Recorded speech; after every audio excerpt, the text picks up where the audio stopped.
Drinks Coach. This is a quick one, little roundup before Christmas. This is probably more for New Year's actually, for drivers, the poor designated drivers. Yeah, no and low. People send me lots of stuff. Sometimes I say, please don't send it. I'm not going to do it on the show, but they come anyway. And it would be very, very rude for me, after all the effort they've gone to and the persistence they've shown, not to at least have a look at some of the products. And if your product's not on the show, I didn't like it. Okay, I didn't like it at all. There was a couple of fun CBD drinks, but they're not drinks, they're medicine. They were revolting to eat or to drink. But they made the Muppets Christmas Carol maybe a little bit more fun to watch. But that's all I can say on the matter. But EDI, by the way, you were the best of that lot. So, we've got a load of drinks here which have been sent to me, and these are the ones that I'm down with. These are the ones I'm cool with. These are the ones I've been drinking, actually, and I've actually got out and bought. You'll notice largely that what I'm not drinking is look-alike alcoholic drinks, because if I want an alcoholic drink, I'll bloody have one. A lot of people say, oh, we'd like to try my non-alcoholic spirit. Well, if it's non-alcoholic, it's not a spirit. It's just flavoured water. How you flavour that water, whether it's by tincture or by boiling stuff in it, is neither here nor there. It's just flavoured water. And I spoke to a new friend of mine, Murdo, recently, trying to work out, so why do people think it's okay to spend £18 on a bottle of Tanqueray 0.0, which is basically flavoured water made by a gin company, when you could just get Schweppes to make you a gin-flavoured tonic. Come on, Schweppes, bring out a gin-flavoured tonic. Because then at home, you'd get the same experience than if you just added flavoured water to it. And it is flavoured water. I know it's 17 or £18, but remember, a bottle of Tanqueray is £16 or £17, but they have to pay £10 of tax to the government. If you're buying 0.0 at the same price, they are pocketing literally a £10 note every time you do it, and for no reason at all that I can think of. I think the prices are outrageous. I think it's a massive con. And then Murdo pointed out something to me. If you're going to go into a bar and you're driving or you're not drinking and you're having a gin and tonic with your girlfriends on a Thursday night out, a special evening, let's say, for any reason you're not drinking, then to watch the bartender still being able to do the free pour with its bottle of Tanqueray and put the tonic and make the garnish, the theatre is still there if you're buying a non-alcoholic spirit or a flavoured water. And that's what you pay for. And I think in bars that makes sense. I just suddenly realised that actually it's because they want the theatrics. If they wanted to pay £12 for a non-alcoholic gin and tonic and someone just went, there you go, they'd feel hard done by. But if it's a muddle, chop, slice of lime, Mum, all right, ladies, what are you doing later? Then you're getting better value. And I understand that. So it seems to me that these non-alcoholic gins are really only for the on-trade. They're for cocktail bars and for upscale pubs. If you're at home, just admit to yourself that it's dirty flavoured water that you add to your drink. It's rubbish. Sorry. But it is. Absolute bullcrap. I still think that whole category will dissolve at some point. But in the meantime, there are actual alternatives which I think kind of prove as exceptions to the rule. Where am I going to start? I'm going to start with the one that I asked for longest ago when I thought I was going to start up the channel again in summer, but I didn't. Very, very sorry it's taken you this long. But this is Gunner. I love this stuff. Gunner. You've got Saint and Sinner. This is Gunner Saint, which has got the red band on it. To read the front, an effervescent mix of ginger, bitters and lime. This is basically a RTD, ready to drink, good to go, but excellently high quality. Very, very, very good cola in it. Good lime flavours. But this is basically a spiced Coca-Cola, a non-alcoholic Cuba Libre, which is rum and Coke, basically.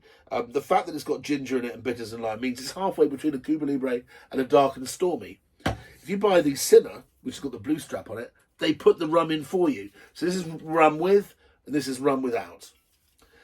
Gunner, guys, this is a delicious product. I hope you're still doing okay, and I hope you did well this summer. But this is a very high quality RTD. The quality of the drink inside is delicious.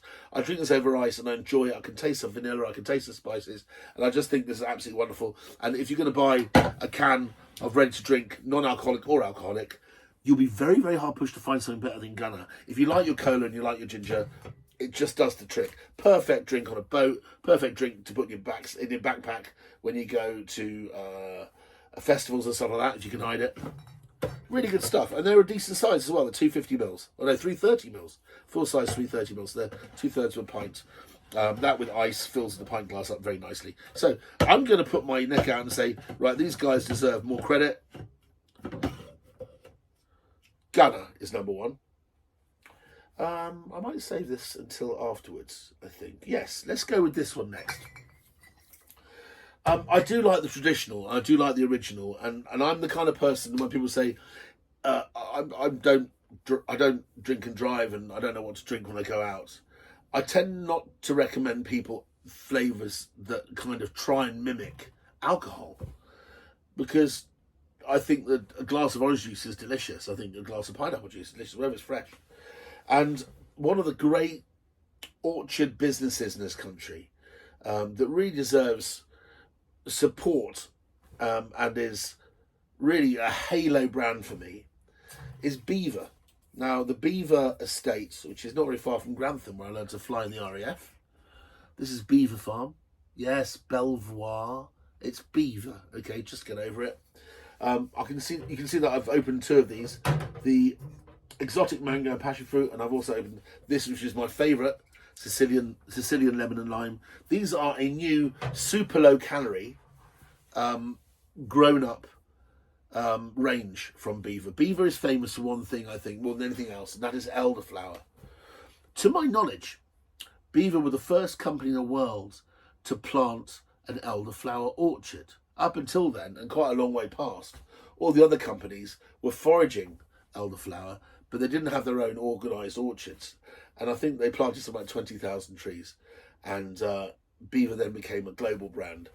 I also discovered that the press of high quality apple juice and elderflower mixed together is very important. You can make elderflower taste better if you add a bit of concentrated apple juice to it, for example. But also the actual flavour of elderflower, as we know it, is a very specific and very, very English flavour, which comes up in wines quite often.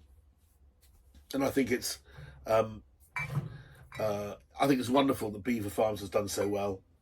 It's an international brand. I don't know how many hundreds of companies, hundreds of countries they sell their products in. But we've got these cordials here. We have elderflower and apple, Sicilian lemon and lime. We have exotic mango and passion fruit. And then these wonderful new cans, which are delicious, and they're so mixable. I've been putting booze in them, by the way. I hope you don't mind. These are literally nothing artificial, a handful of calories a can. But this is Beaver Farm raspberry lemonade, elderflower lemonade, and sparkling mango and peach, which is really wonderful tequila, by the way, as I discovered. Also, you can make a very fast, cheat fisherman's punch with that, the fish house punch. It's delicious. Okay, so my two halo brands for soft drinks for grown-ups, Gunner, Beaver. There you go, nice and simple. Two more very important products to talk about now. First one's this. I'm fed up with people trying to make alcohol-free wine. It just doesn't work. I'm sorry, it just doesn't work. It doesn't taste like wine. If you can convince me that somebody actually drinks alcohol-free wine because it tastes like wine, then all right, I'll stand up and be counted. But I don't see billionaire people in Dubai, particularly the non-alcoholic drinkers, the Muslims out there. I don't see them queuing up drinking alcohol-free wine. Not one of them's ever drunk one, I'm quite sure of that. Alcohol-free wine is for people trying to convince people that you can have a wine experience without alcohol, which I don't think you can. The best one's Zeno, my friend's one. I admit it is the best one, but I still wouldn't buy it. But some people are, and I'm glad it's getting some plaudits and some, because it's a hard old business. This. So what we've got here is real drinks. This is REAL drinks. I've got two drinks here. We've got Real Dry Dragon and Real Royal Flush in champagne bottle, Dry Dragon Royal Flush, and in very fetching, very handsome cans. You can buy this at £9 a bottle, £54 a case, or you can buy it at £3 a can, £54 a case. But the products here are very, very good. They're actually made from very, very, very high quality foraged or bought teas. One of these is made from a green tea, a wonderful white tea, in fact, which is absolutely delicious. And the other one's made from my favourite tea, the greatest of all teas, I suppose, up in the north east of India, which is Darjeeling. And on the Waddesdon Manor estate, they actually have a brewery where they're using koji and very special processes, ferment their tea into the most delicious sparkling drink. And I don't think I've come across anyone who's doing a better job of this. What surprises me is the lack of price. When you look at the cost of alcohol-free spirits, and you can see that you can buy a drink like this, which, by the way, once I put this in the fridge and drunk it in a flute, is every bit as satisfying as a glass of champagne. I think these deserve a lot of credit. This is pan-fired Dragonwell tea made into dry dragon, and this is First Flush Darjeeling made into Royal Flush. There's also a Peony Flush tea, which is their pink. But I just want to say how fantastically high quality these products are. I was very, very fortunate in being able to go and visit their brewery and have a look at what they were doing.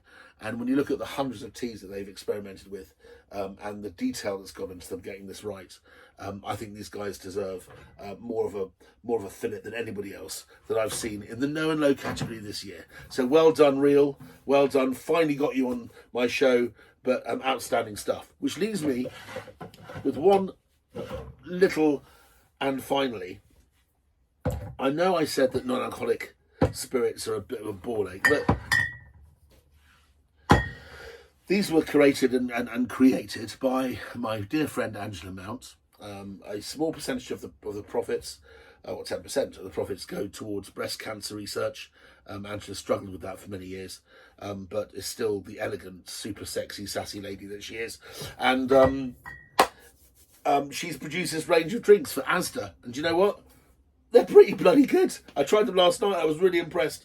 I think earlier in my show, I think back in Series 1, I did talk about Calenio. If you get to see that, there's a dark and stormy Calenio, which a friend of mine and I both agree is one of the few non-alcoholic spirits, if we're going to call it that, which you can drink over ice neat and it's still delicious. Well, these are pretty good too. I actually thought these were delicious on their own, but they're also designed to go in mixers too. But what I love about it is they don't call it non-alcoholic spirits, they call it non-alcoholic botanical drinks. There's a red berry one, potently fruity, delicious. I imagine that's very nice for the tonic. There's a hibiscus tonic out there, which I drank this with, which is absolutely delicious. Lovely packaging, I'm sure you'll agree. Try me, love me, it says in the back. They're full of witty comments on the back, and they explain how you should use them. This is the one that I probably would use most. It's got a wonderful astringency and bitterness to it, almost more so, made from alpine juniper, Sicilian lemon, and Tahitian limes, and Ken Gorman's mineral water. That is a delicious one. Non-alcoholic botanical drink. So I'm coming to where they're from in a minute. This is really delicious, full of vanilla and caramel and spice. And this is made with cassia wood, Madagascar vanilla and mango, which is a lovely spicy one, which is like a dark and stormy rum alternative. That in ginger beer or ginger ale is quite delicious. Finishing with rhubarb and ginger, which is Britain in a bottle. And I love it on the back. It says 77 litres, 0% volume. Yes, these are made for ASDA. They're the ready-to-drink, non-alcoholic botanical drinks from ASDA. They're not pretending to be gin, which is great, although two of these do a much better job than a lot of the non-alcoholic gins that I've tried.